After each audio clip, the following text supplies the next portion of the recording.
Today we're going to discuss how to write exponential equations and how to tell the difference between growth and decay. Hopefully you've heard that word or those words in science before when dealing with, bacteria, experiments, the growth and decay factors. So first of all, this is the exponential equation. And to determine if something is growth or decay, we have to look at the base of the function.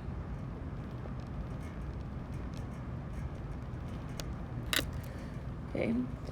If the base, which remember is b, if the base is greater than 1, then it is an exponential growth. If b is between 0 and 1, then it is exponential decay. One thing you have to be careful about is if something is raised to the negative exponent, the fraction flips. So something that might look like growth first could actually be decay if it's being taken to a negative exponent. So in the first example, our base is 5. Okay. And we're not taken to a negative exponent, so I don't have to worry about flipping anything. So 5 is greater than 1, so this is exponential growth. Okay.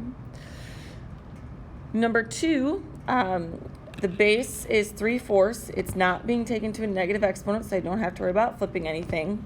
Okay, and 3/4 is between 0 and 1, so this is exponential decay. Some people like to say that if you see a fraction, it's decay. You got to be really, really careful saying that. And I wouldn't say that because if you look at example 3, that's a fraction, but that's not decay. That is actually growth because that fraction is bigger than 1. Looking at the next example, 0.99 is between 0 and 1. There's no negative exponents, so this is going to be an example of decay. In example 2, the base is negative. We don't have to worry about negative exponent, so this is going to be exponential decay. Okay. If you look at number 6, we have to be careful on number 6 because of this negative exponent. So we are going to start by flipping the fraction first. Now look at the base. Remember that the base is what's being taken to the exponent, and this is an example of growth. So just like in example 7, this is the base. However, the exponent is negative, so we're going to switch it first.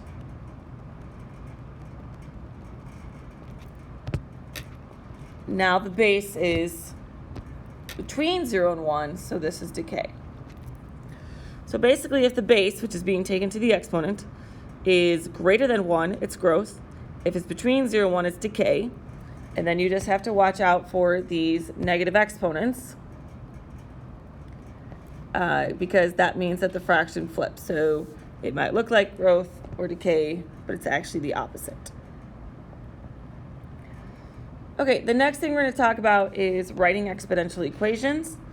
Exponential equations that we are going to deal with are going to be in the form of ab to the x, where a is the y-intercept, b is always the base, and x, y is a point on the graph.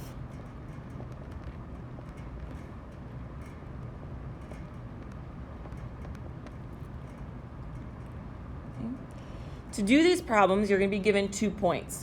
One will always be the y-intercept. Okay?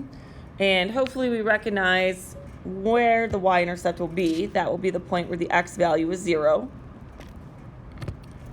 And then the other will provide values to plug in for x and y so that we can solve for b.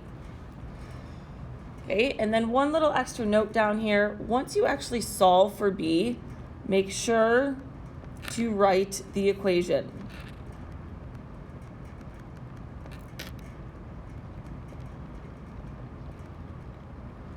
Okay. Some people have a tendency to just give me the answer for B. Remember, it says to write an equation, so you actually need y and x in it.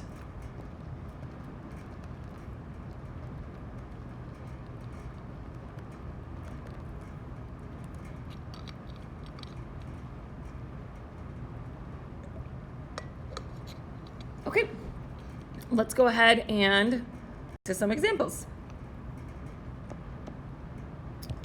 So notice you were given 2 points, and just like the direction set on the previous page, one is going to be the y-intercept and one is going to be a point on the graph. So the y-intercept here is 0, and then this is going to be my a value. This is x, this is y. Okay. So you start off by plugging in all the known values. So our equation is y equals 4b to the x. We need to figure out what b is. So we're going to plug 16 in for y and 1 in for x, and then you just solve for b. So this 16 equals 4b, b equals 4. Remember, that is not your final answer. That is just to find what the base is to plug it back into the equation that we wrote in blue. So my final answer is y equals 4. Do you put the base in parentheses to x? Okay. Notice that I have y and x in my final answer. I have the base, and I was given A.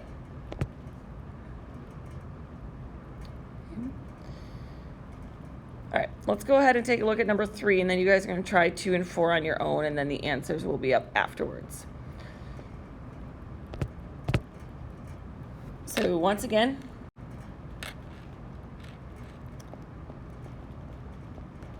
and then x and y. So let's write our equation with the known information that we have. So y equals 2b to the x. Okay, so we're missing b, so we need to find the b value by plugging in the known information, which is x and y. So 98 equals 2b to the negative second. So divide by 2. 49 equals b to the negative second. B is a negative exponent, so I'm going to flip it over and make the exponent positive. And then hopefully from here we recognize that we can cross multiply.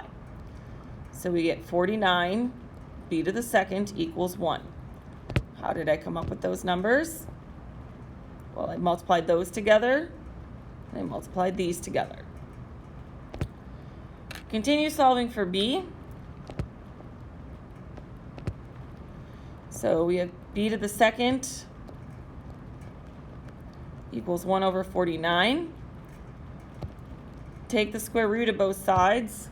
Remember that when you take the square root of a fraction, you take the square root of the numerator and the square root of the denominator. Okay, and plus or minus 1 over 7. Now, the bases have to be positive. Notice if we go back to the very first thing we did in the lesson, it was either b was greater than 1 or b was between 0 and 1. So b was never negative. So b equals 1/7. And I'm done after here, right? No. I still actually need to write the equation. So I go back up to the blue, and I have y equals 2, put the base in parentheses, 1/7 to the x. So if you didn't already take an active note, make sure that you write only positive bases. Okay. All right, try examples 2 or 4 on your own, and then when you're done, go ahead and hit play to see the answers. So you can pause now. Okay, here's what you should have gotten for number 2. We like it when that x value is 1, because then that just means b is going to be to the first power. So we plug in x and y. B's to the first, so just solve for b by dividing by 2. So we get b equals 6, and then remember to write the final equation with x and y. Okay.